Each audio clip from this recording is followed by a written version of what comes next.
Chaque semaine, découvrez le parcours d'une prof de yoga pour vous montrer l'immensité des possibilités dans le monde du yoga. Pour ne rien manquer des nouveaux épisodes à venir, n'hésitez pas à vous inscrire à ma newsletter. Hello Julie, je suis ravie de te retrouver aujourd'hui pour ce nouvel épisode du podcast Le Yoga dans nos vies où tu vas pouvoir nous raconter un petit peu ton parcours avec le yoga, mais aussi avec la danse et tout ce que tu fais dans ta vie.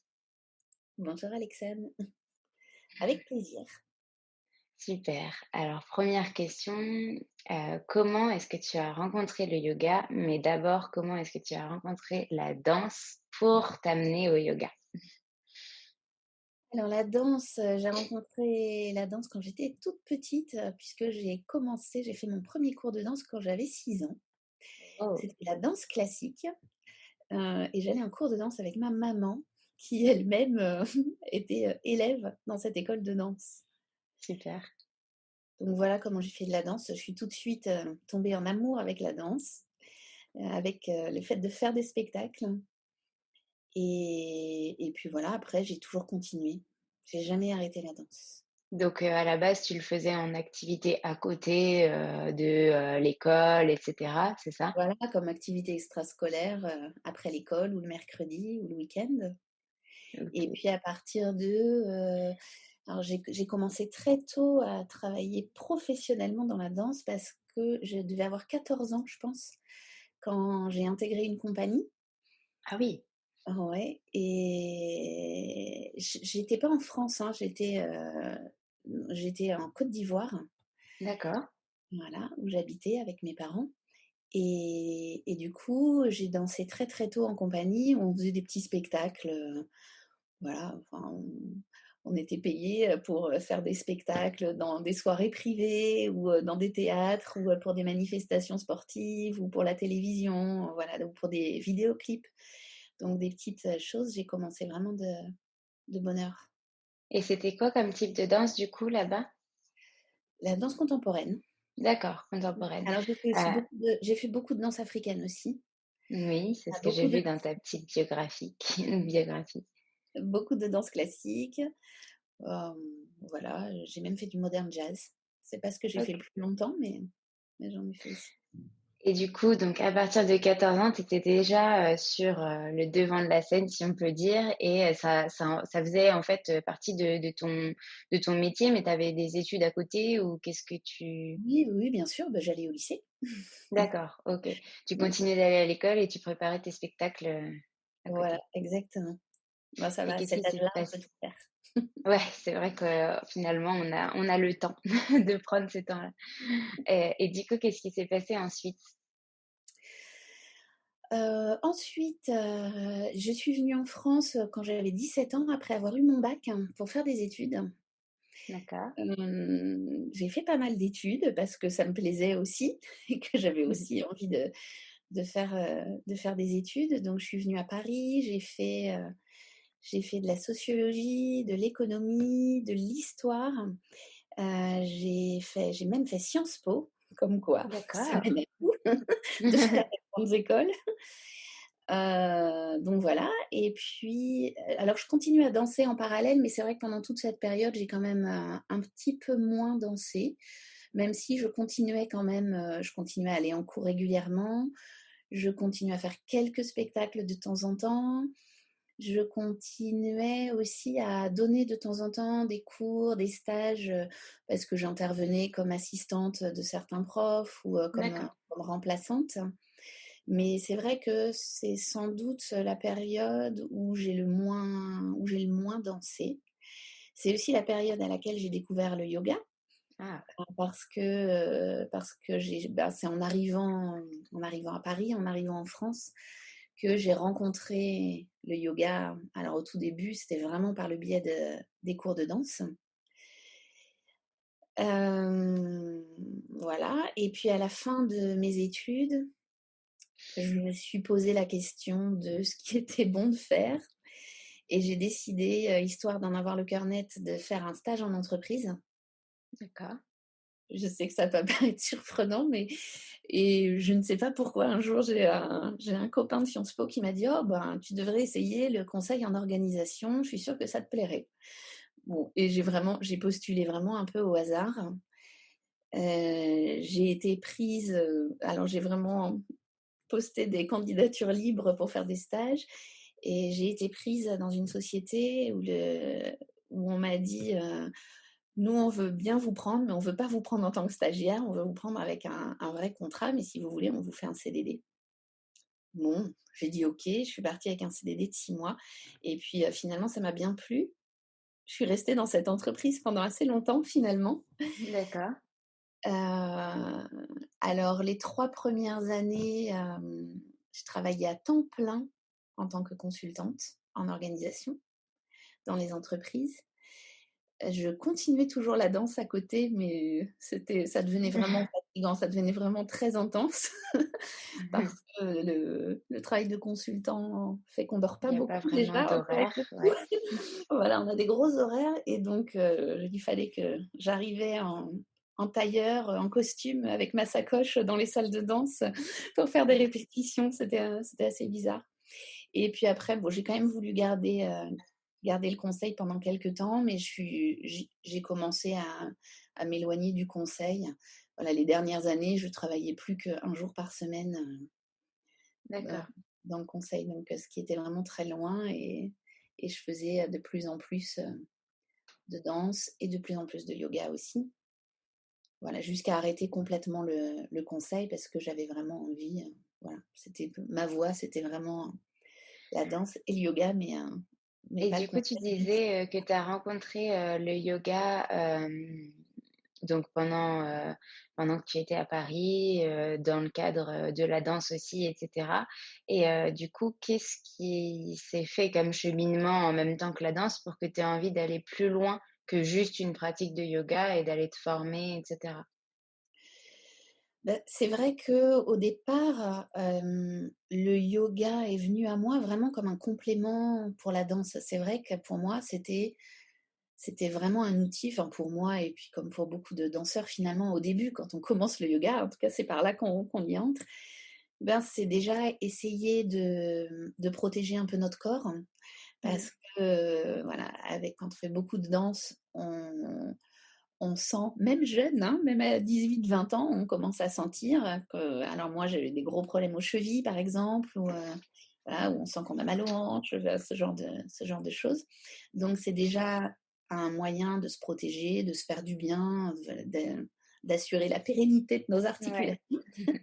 Et puis c'est aussi un moyen de comprendre des choses, pour moi en tout cas, que j'avais pas compris encore par le biais de tous les profs de danse que j'avais déjà eus, qui était de comprendre le centre, le déplacement des différents segments corporels, et cetera, que j'ai vraiment compris par le biais du yoga. Ce qu'on appelle les dégagés en danse, notamment. Mmh. Heu, bon voilà, donc je suis vraiment entrée là-dedans et puis, ben, comme tout le monde, hein, je crois qu'assez rapidement, on se rend compte qu'il n'y a pas que ça dans le yoga et qu'il y a, voilà, une dimension, qui est tout à fait différente, qui est de l'ordre du spirituel et dans laquelle on tombe tous assez rapidement.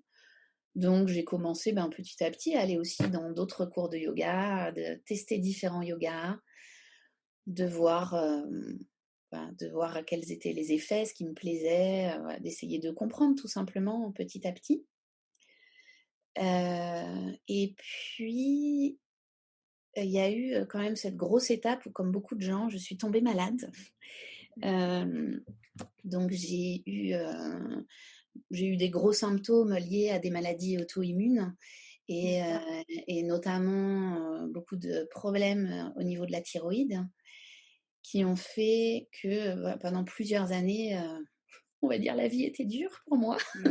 Donc c'était difficile en termes d'énergie, en termes de morale, en termes de physique, sur tous les niveaux, c'était difficile. Et là vraiment, j'ai vraiment plongé, plus profondément dans le yoga. C'était difficile parce que je sortais de chaque séance en pleurs. Ouais. Hem, mais bon, je sentais que ça travaillait, je sentais que ça me faisait quelque chose. Je pense que j'étais un peu dans une période de recherche aussi où je voyais que ça n'allait pas. Je savais pas trop ce qui se passait parce que c'était compliqué même de savoir ce que j'avais et cetera. Et puis mais bon, je sentais qu'il y avait quelque chose qui se profilait et que ça pouvait me faire du bien. Mais j'étais vraiment en période de recherche Et pour moi, il y a eu deux grosses étapes. C'est la rencontre avec le yoga Iyengar, qui a vraiment, voilà, pour lequel là, tout à coup, j'ai senti vraiment concrètement le bien que ça me faisait. J'ai senti concrètement ce que ça m'apportait au niveau de la santé, au niveau du corps, au niveau du moral, du mental, etc. Et donc, j'ai rencontré le yoga Iyengar avec Céline Miconnet, qui est la fondatrice de Green Yoga, qui à l'époque était très spécialisée yoga Iyengar, même si elle a évolué aujourd'hui. Et puis, la deuxième rencontre, à peu près au même moment, c'était la rencontre avec la méditation, qui, voilà, pour moi, ça a été vraiment une révélation, hein. La méditation, de voir l'impact que ça peut avoir quand on ne s'attend à rien, quand on n'a pas d'objectif et pas d'attente, de voir tout ce que ça peut nous apporter de positif. Ok, bah déjà c'est un beau début de parcours. Il y a beaucoup de choses. Alors c'est vrai que ta question au départ, c'était comment j'ai eu envie De d'enseigner le se yoga, former après, oui, c'est ça. qui pas encore arrivé finalement. C'est ça. Donc comment j'y suis arrivée? Ben après, petit à petit, alors j'enseignais déjà la danse, y compris pendant que je travaillais encore dans le conseil et que je faisais les 2 vraiment de plus en plus. D'ailleurs, j'ai passé mon diplôme d'état de professeur de danse, pendant cette période-là, qui était un peu une période de transition. Et puis, ben, assez rapidement, alors je me suis formée, donc j'ai participé à la première formation de professeur de yoga de Céline Miconnet. Donc, je faisais partie de ce premier groupe. Voilà, à l'époque, il n'existait pas encore beaucoup de formations, parce que c'était Enfin, ça devait être il y a 15 ans, une quinzaine d'années. Donc, il n'en existait pas encore énormément. C'était sa première promotion. Voilà, je pense qu'on devait être une quinzaine.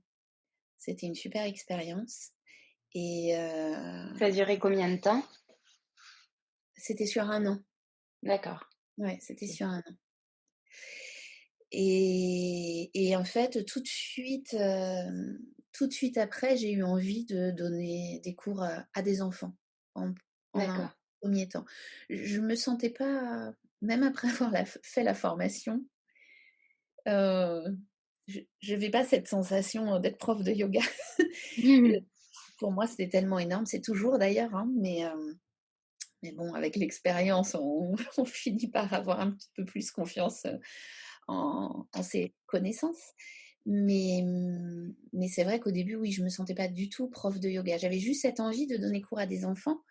Bah, déjà, en tant que prof de danse, je m'adressais quand même beaucoup à des enfants.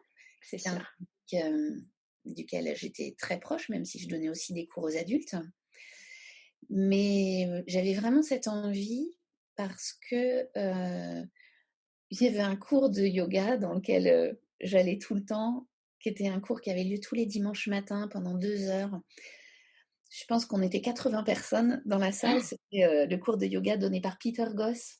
Donc à l'époque, il le faisait qu'une fois par semaine, je crois, en cours ouvert à tout le monde. Et alors, ça faisait vraiment partie des cours desquels je sortais en pleurant à la fin de chaque conférence, tellement j'étais épuisée de mon manque de compréhension. Et puis, je voyais toujours, par contre, dans la salle, un petit groupe de jeunes qui avaient 16-17 ans. Ils étaient entre 4 et 6, ça dépendait des dimanches. Et puis, ils étaient beaux, ils étaient lumineux, ils étaient hyper souriants, ils étaient gentils, ça se voyait.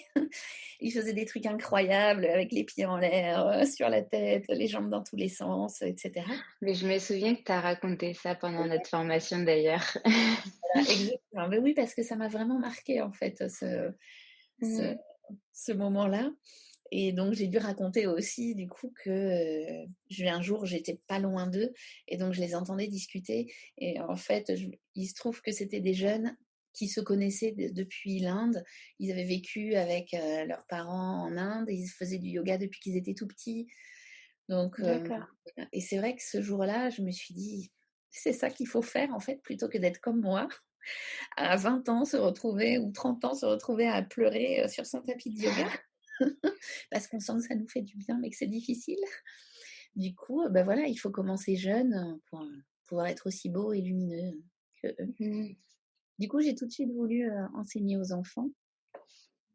Et à l'époque, il n'y avait aucun cours de yoga pour les enfants qui existait encore, hein. C'était vraiment très abstrait le yoga en France Ouais. il y a 15 ans. Donc, donc voilà, j'ai proposé un cours de yoga. J'osais pas trop dire que c'était un cours de yoga. Donc, comme c'était dans un centre de yoga, je disais ce sont les ateliers enfants ou les ateliers du mercredi, ce qui me permettait de me mettre un petit peu moins de pression à moi-même. Et puis c'est comme ça que j'ai commencé. D'accord. Au moins Et pour comment? C'est comme ça que j'ai commencé les cours, pour les enfants. Parce OK que et ça finalement, après, assez rapidement, j'ai donné des cours pour les adultes parce que, les danseurs avec lesquels je travaillais, voilà, notamment les danseurs professionnels, hein, parce ils que en avaient besoin. j'avais une compagnie de danse, ben, en fait, ils me demandaient. Voilà, petit à petit, j'ai aussi enseigné aux adultes. Finalement, tu t'es sentie à l'aise aussi avec les adultes? J'étais très à l'aise avec les adultes, hein, parce que je donnais déjà beaucoup de cours aux adultes et Oui, de depuis danse. longtemps, mais je me sentais pas encore suffisamment à l'aise avec le yoga. Oui, Au niveau suffisamment «légitime» entre guillemets, même si tu avais fait ta formation pour, de enseigner et cetera. Il y a beaucoup cette notion, enfin d'ailleurs pour tout entrepreneur et pour toute personne qui fait quelque chose, de légitimité au début quand on se lance. Mais finalement, on se rend vite compte, qu'on aurait peut-être pas dû douter de soi parce que, ce qu'on apporte aux gens, quand on les voit juste, en sortant du cours, en shavasana, se réveiller avec le sourire aux lèvres ou même pleurer, c'est que ça leur a fait quelque chose et que ça a fonctionné peut-être cette démarche, pour eux. Ouais, tout à fait. Et et du coup, est-ce que tu as eu envie aussi, du fait de voir ces jeunes, lumineux, de partir toi aussi en Inde? Il me semble que tu t'es formée, à moins que j'ai mal Oui, compris. j'ai été plusieurs fois en Inde. C'est venu quand même un petit peu plus tard, quoique non, non, pas beaucoup plus tard, finalement. Hem, J'y suis allée, alors j'y suis pas allée spécialement pour me former et avoir un diplôme, mais voilà, mais pour connaître, pour rencontrer des gens, pour voyager, Mmh. pour amener mes enfants aussi, des bébés, des tout Ah bébés, oui, trop là-bas. bien. Donc pour pouvoir aussi, leur apporter ça. Voilà, avec, certains endroits que j'aime particulièrement, notamment tout le sud de l'Inde, le Kerala. J'aime beaucoup, l'ashram Shivananda, qui est dans le sud de l'Inde. J'aime beaucoup le yoga Shivananda aussi, d'ailleurs, et j'aime bien le pratiquer, quand je vais là-bas. Pour aller me soigner aussi, j'ai été là-bas plusieurs fois, pour me soigner, avec la médecine ayurvédique, voilà, un complément de ce D'accord. que je faisais déjà. Voilà, là, ça fait un moment que j'y ai pas été. Mais ça me manque. Ouais. J'ai hâte En ce de faire moment, c'est un peu difficile. ah ouais, en ce Heu, moment, c'est raté, mais est-ce que, avec du coup cet enseignement, du yoga pour enfants, enfin, c'est pas est-ce que, mais je sais que tu as voulu aller plus loin et comment ça s'est fait? Le fait que, du coup, tu enseignes aux enfants et tu aies envie d'apprendre, à de futurs profs de yoga, d'enseigner à des enfants, de créer en fait une sorte de pas de méthode, mais comme toi, tu as enseigné aux enfants directement sans forcément faire de formation yoga enfant, tu as su adapter, donc tu as créé cette formation. Comment ça s'est déroulé, comment tu as eu cette envie et cetera? et alors, beh, il y a, ça a commencé, en fait, par des demandes qui venaient de l'extérieur. C'est-à-dire que, j'avais beaucoup de demandes de la part de maîtresses, de la part, de pédopsychiatres, de la part de parents, de la part de profs Ah de oui. yoga, voilà, et qui étaient un peu intrigués par, ce que je pouvais faire en cours avec les Oui. enfants, qui me demandaient de venir observer les séances, qui me demandaient voilà, et qui me demandaient si, plus ça allait, qui me demandaient si je pouvais pas les former finalement parce qu'on me demandait des conseils, parce que donc l'idée, s'est faite vraiment petit à petit, assez rapidement finalement. C'est aussi parce que j'avais déjà tout mon parcours de prof de danse, Et ce parcours de prof de danse, je l'avais aussi déjà nourri de pas mal de choses, et notamment de tout ce qui concerne la pédagogie, de la manière dont on s'adresse aux enfants, parce que ça aussi, tu m'as sans doute entendu le dire lorsque tu as suivi ma formation. C'est vrai que au début, quand j'ai commencé à donner des cours pour les enfants, voilà, de manière vraiment très très régulière, je me sentais absolument démunie parce que voilà, même en ayant suivi des formations, etc., comment faire pour ne pas se fâcher, pour ne pas crier sur les enfants, pour ne pas les punir? Comment faire pour gérer l'apprentissage dans le plaisir? J'étais convaincue d'une chose, c'était qu'on ne peut apprendre réellement que dans le plaisir. Et Mmh. que pour moi, il y a une notion qui est vraiment importante, c'est que le travail, ça doit être du plaisir. Et ça, c'est vraiment quelque chose auquel je tenais. Et au début, la danse, c'est vraiment un travail qui est très, très exigeant, hein, quand même. Et au début, j'étais perdue, hein. Il y avait des moments où j'étais obligée de punir les enfants, de crier dessus. Il y avait des jours où j'étais complètement déprimée parce que je me retrouvais obligée de faire des choses que j'avais pas envie de faire et je ne trouvais nulle part l'information qui me permettait de faire autrement. Donc vraiment, c'est une réflexion que j'ai nourrie pendant quand même pas mal de temps et qui pour moi était totalement en adéquation avec l'apprentissage du yoga. Mmh. Pour moi, c'est vraiment inséparable, ces deux choses-là. Voilà, comment j'apprends, comment je travaille, comment j'évolue, comment je me transforme. Et c'est ça que je voulais vraiment transmettre aux enfants. Donc, je pense que comme j'ai travaillé avec les enfants très très jeunes, hein. Je pense qu'à 16 ans, je commençais déjà à donner des cours à des enfants de temps en temps. Donc ça a toujours été assez naturel pour moi. Donc ça, réfléchir à pourquoi c'est naturel pour moi, déjà ça c'était une étape importante. C'est-à-dire qu'est-ce que je fais que les autres ne font pas ou qu'ils ne font pas forcément et que je pourrais leur apporter, comment je pourrais leur apporter. Et puis, comment pouvoir apporter toute la partie pédagogique qui fait qu'on va être dans une véritable transmission et pas seulement dans calquer ce que moi je pense en étant qu'adulte et le calquer sur les enfants. Oui, parce que clairement, un cours yoga adulte et un cours yoga enfant, c'est juste, pas du tout la même chose. Donc, adapter, savoir comment l'adapter et cetera, c'est Oui. utile et savoir comment s'adresser, justement aux enfants, de manière, enfin, à ce que ça les intéresse, à ce qu'ils aient envie de participer et cetera. C'est vraiment différent, que les adultes. Les adultes viennent parce qu'ils s'inscrivent, parce qu'ils ont cette démarche en fait en eux entre guillemets et les enfants, ne savent pas vraiment ce qu'ils vont y trouver, mais ils savent qu'ils veulent venir s'amuser, profiter de cet instant ou de se détendre et cetera et donc faut leur amener, différemment, c'est sûr. Oui. Après, moi, je suis convaincue que c'est la même chose pour les adultes, hein, dans l'idéal. Et la seule différence, c'est que les adultes, ils vont pas se mettre à courir dans tous les sens et à crier Voilà. et à faire des cris de guerre s'ils sont pas d'accord avec ce que vous dites. Et si tu pas obligé de leur mettre des règles, nettoyez bien votre tapis ou ne mettez pas, votre tapis, à côté de la fontaine à eau pour tremper votre tapis. Non, c'est ça. Mais dans l'idéal, je pense que ça devrait être exactement pareil. Et d'ailleurs, la plupart des gens qui suivent mes formations me disent que ça a beaucoup changé leur manière de donner les cours, y compris aux Mmh, adultes. mmh. Parce que dans l'idéal, un cours de yoga, ça devrait servir à une seule chose, c'est d'aller trouver quelques petites informations et quelques clés qui vont me permettre de progresser moi-même dans ma pratique. Mais ça devrait surtout pas être un prof qui dit aux élèves ce qu'ils doivent faire et ce qu'ils doivent penser et ce qu'ils doivent sentir. Et Alors ça malheureusement, voilà, c'est quand même quelque chose mmh. qu'on voit assez souvent. Et puis Et c'est donc, c'est pour ça que je te dis justement que en tant qu'adulte, on a peut-être un petit peu plus cette démarche, quand on s'inscrit à un cours de yoga, de se dire: «Je viens pour apprendre quelque chose et pour, m'améliorer ou pour, me faire du bien» et cetera.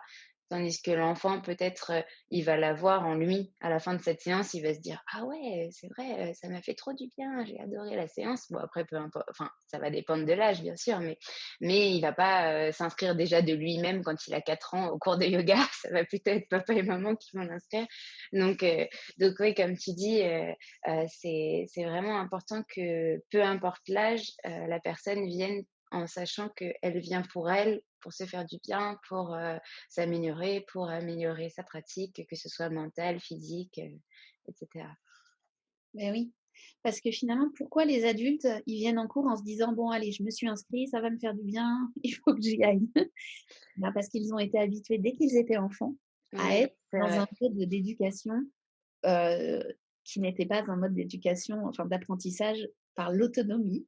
Donc Mmh. c'est-à-dire qu'ils ont été habitués à ce qu'on leur dise ce qui était bon pour eux et ce qu'ils devaient faire pour que ce soit bien pour eux et pour leur vie.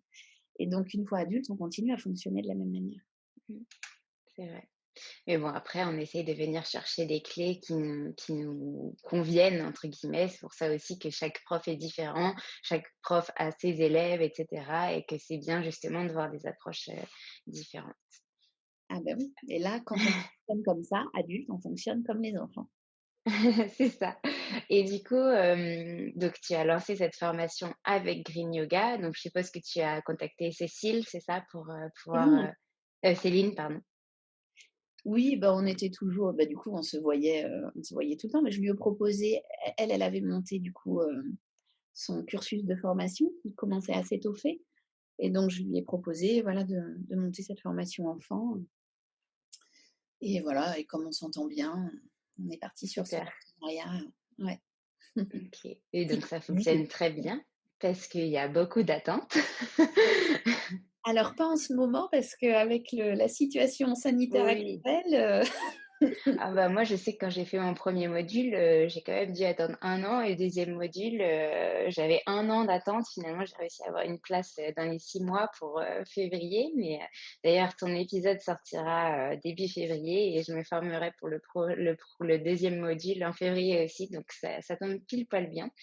Hem, et donc du coup, la suite de ça, ça a été aussi, un autre projet que tu as eu, la sortie des petits livres de Lilo, le super yogi. Est-ce que tu peux nous raconter un petit peu cette étape aussi?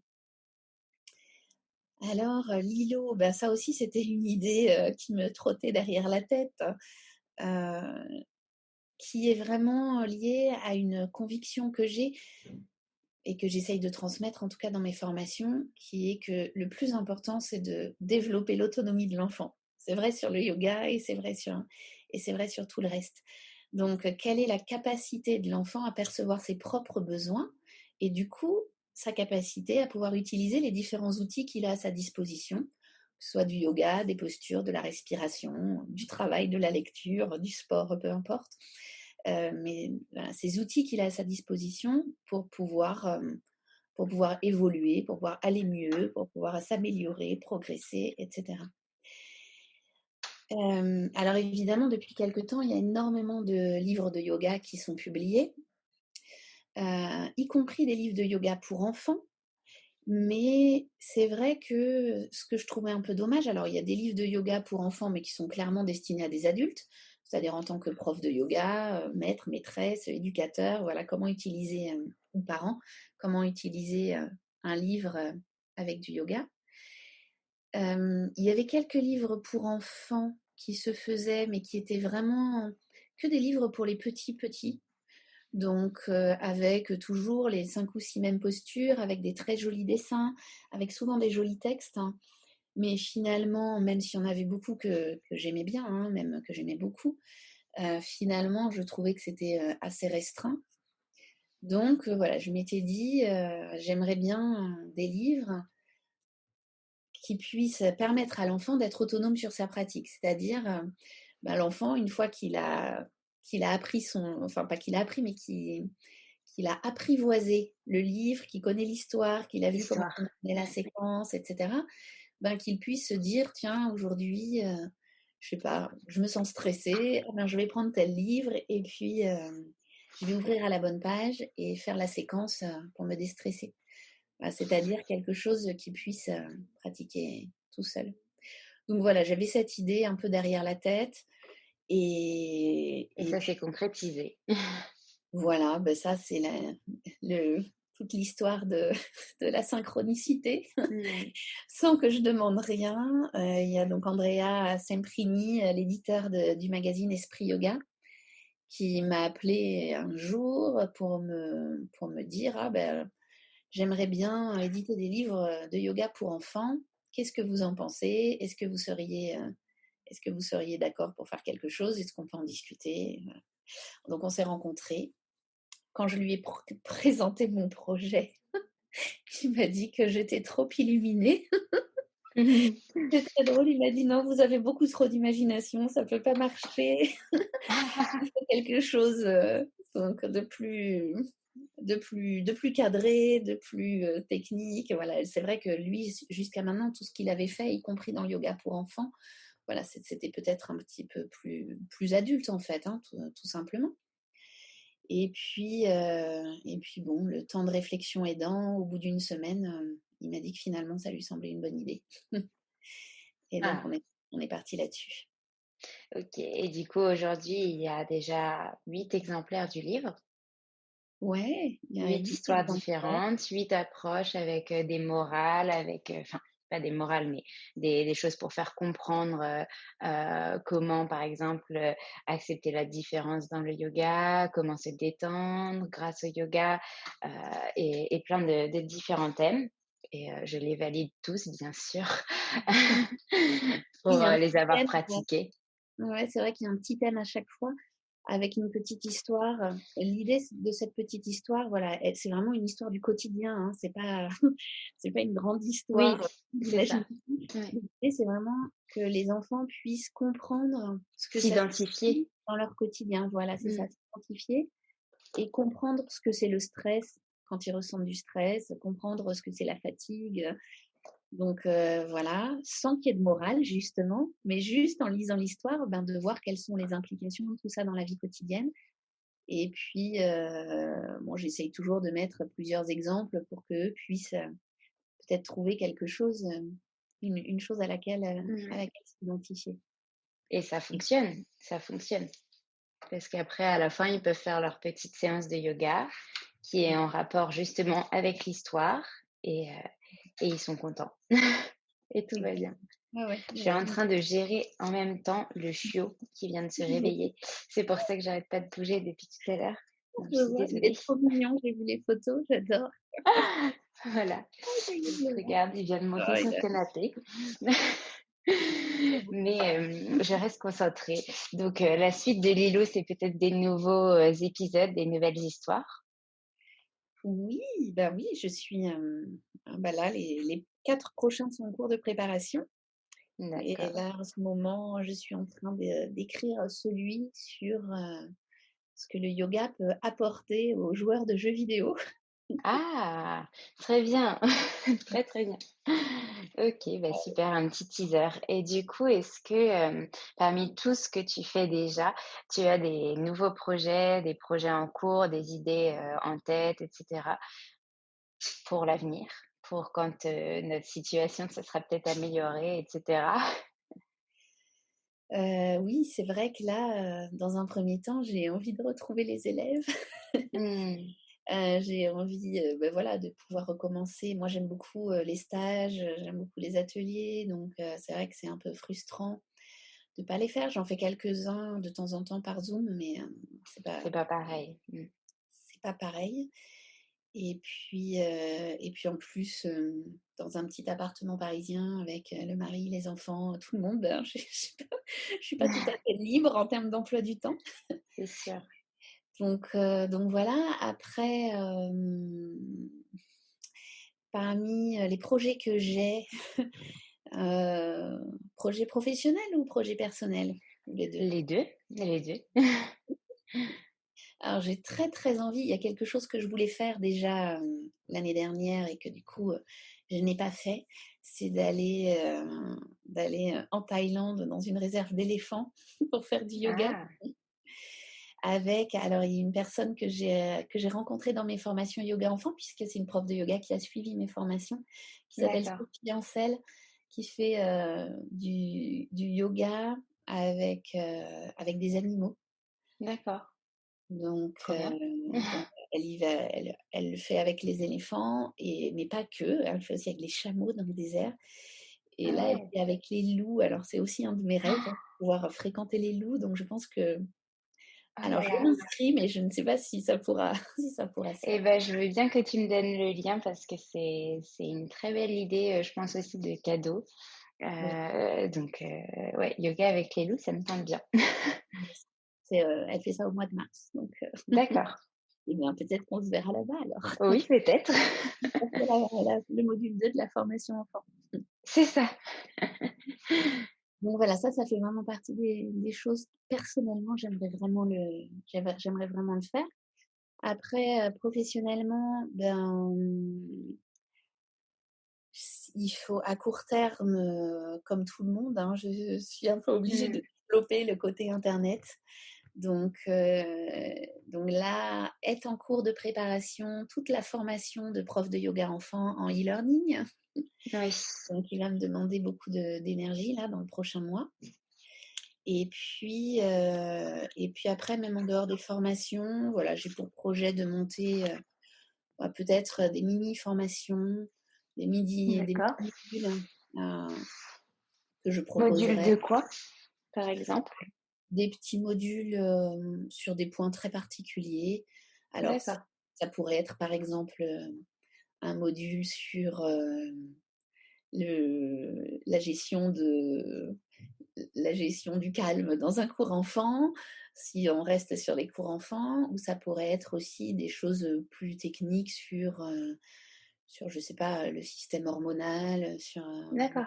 des choses différentes, aussi bien pour adultes que pour enfants, auxquelles je réfléchis actuellement. Voilà, après je continue les lilos. Euh, j'ai toujours beaucoup d'envie et beaucoup de projets, hein. C'est vrai que j'aimerais bien aussi pouvoir écrire un livre sur le yoga pour enfants, mais cette fois un livre destiné aux adultes et destiné aux pros. D'accord. Donc il faudrait que je le fasse, mais Il faut du temps. ça fait partie des projets qui traînent et que je reporte toujours à l'année C'est ça. suivante. Et puis, ben, comme je suis toujours, comme je fais toujours de la danse, et que j'ai été quand même privée de spectacles ces derniers temps, voilà, Oui, j'ai aussi hâte de pouvoir remonter un spectacle, puisque sur scène. Oui. le dernier que j'ai fait remonte à février 2020. Ouais, février 2020. Ah oui, d'accord. Oui, donc pas bientôt un an, mais quand le podcast sortira, ça fera un an. Voilà, exactement. OK. Bon, bah, beaucoup de projets quand même. Ça fait beaucoup de choses entre yoga, danse, vie perso. C'est super, c'est aussi très enrichissant. Est-ce que tu aurais un message que tu aimerais faire passer? Une, dernière chose que tu aurais envie de nous dire ou de dire à tes élèves qui t'écoutent? Qu'est-ce que je pourrais dire? Ça, j'y ai pas pensé. C'est la Heu, petite question Même piège de la fin. ouais. Non, mais il y a beaucoup de choses, tellement de choses qui se bousculent dans ma tête. Mmh. Hem, je pense que le plus important, c'est de garder le plaisir toujours. Donc, c'est difficile parce que, voilà, on traverse tous des moments difficiles. Voilà, je sais même que même pour moi, personnellement, depuis un an, je traverse aussi, moi, une période qui est difficile du point de vue de ma santé et tout. Mais D'accord. je trouve que c'est important de garder toujours le plaisir de faire les choses, le plaisir d'être dans l'action, pour ne pas s'enfoncer dans des choses inutiles, mais pour au contraire continuer d'avancer, continuer à garder le goût d'avancer, le goût de progresser. Et donc, je pense que c'est vraiment important, ben, de se motiver. Des fois, il faut se donner un petit coup de pied dans le derrière, mais continuer à se motiver, à prendre du plaisir de faire les choses, prendre du plaisir de travailler. Bon, voilà, et donc il faut réussir à trouver aussi chacun nos petites fenêtres, les choses qui nous plaisent, les choses qui nous intéressent, les choses qu'on a envie d'approfondir, pour ne pas se laisser engloutir par ce qui ne va pas ou par ce qui est difficile, mais toujours continuer. Bah super, on finit sur des belles paroles positives dont on a tous besoin, donc c'est génial. Je te remercie beaucoup pour ce long partage de ton parcours et de tout ce que tu as réalisé et tous tes futurs projets. Je te remercie d'avoir pris ce temps pour revenir en parler dans cet épisode, qui j'espère très très vite. Ouais, ben merci à toi, Alexandre. Écoute, c'est bien de discuter, ça permet aussi de réfléchir. C'est ça. Merci beaucoup, à très vite. Ouais, salut Alexandre. Vous voulez soutenir le podcast Le Yoga dans nos vies, n'hésitez pas à laisser une petite étoile ou un petit commentaire sur Apple Podcast ou à m'envoyer un petit message privé, ça me fera très très plaisir. À très vite.